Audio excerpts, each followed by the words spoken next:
Hello,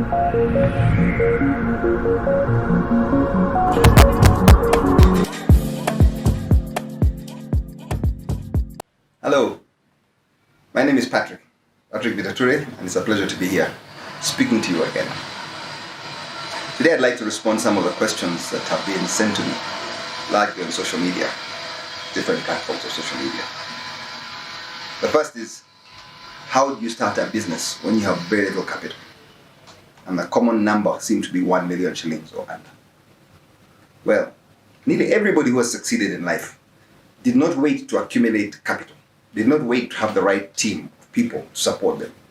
They started with whatever they have. What matters most is your mindset. You've got to have that mindset that I'm going to start. If you wait to have everything in order, you'll be waiting probably for a very long time. I use the analogy of, if you want to go from here to Entebbe, and I'm assuming here, I'm in skies today at Kampala, and I want to go to Entebbe, I want to check and make sure all the traffic lights are green, and then I take off. That's a fallacy. It won't happen. You'll never take off if you're going to wait for that.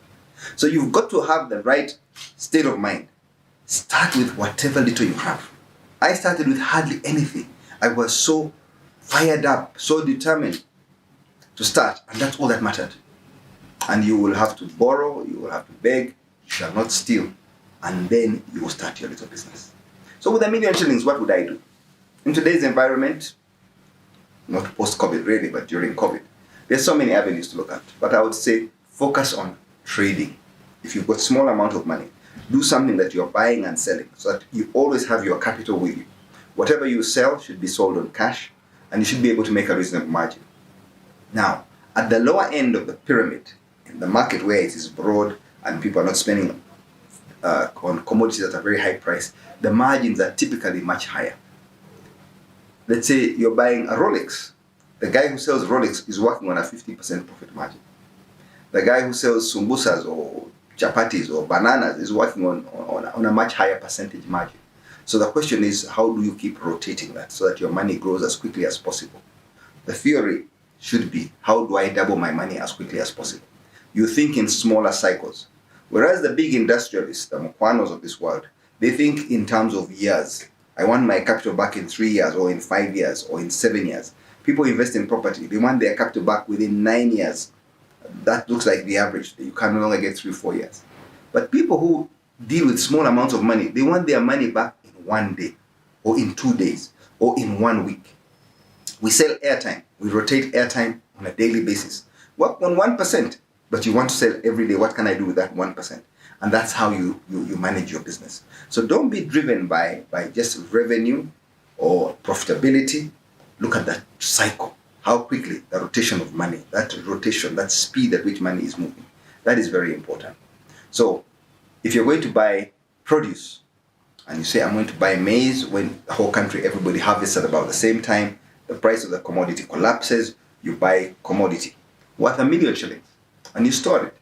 And after 3 or 4 months, the price rises. You probably double your price and you sell. But you've had to wait 3 or 4 months. Now, if you've got only 1 million shillings, it might not be the smartest business to be doing.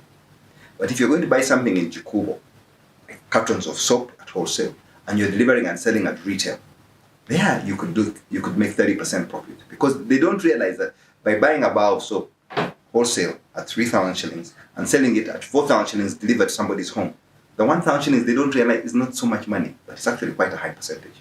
It's about 25% margin. And breaking down things from bulk to retail, you make good money. That's why many people with 5 or 10 million start a small duka. They buy goods in wholesale and they sell them retail.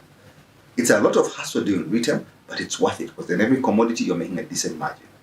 And that's why people don't realize that going to supermarkets, the bigger supermarkets like Game and ShopRite, sometimes it's because of convenience. You find everything there, but also their margins at times are pretty high.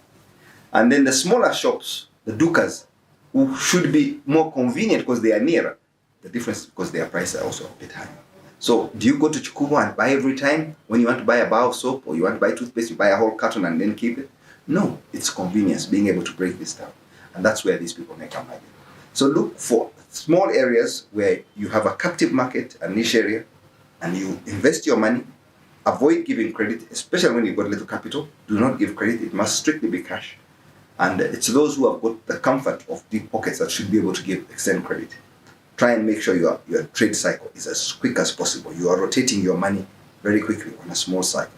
Whereas the bigger industries would deliver water, Renzori, Mokwano, soap, cooking oil.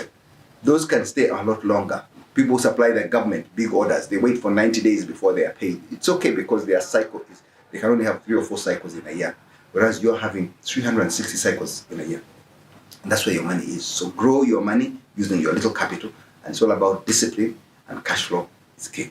Don't take your eye off that, and don't let expenses run away with your business. Thank you.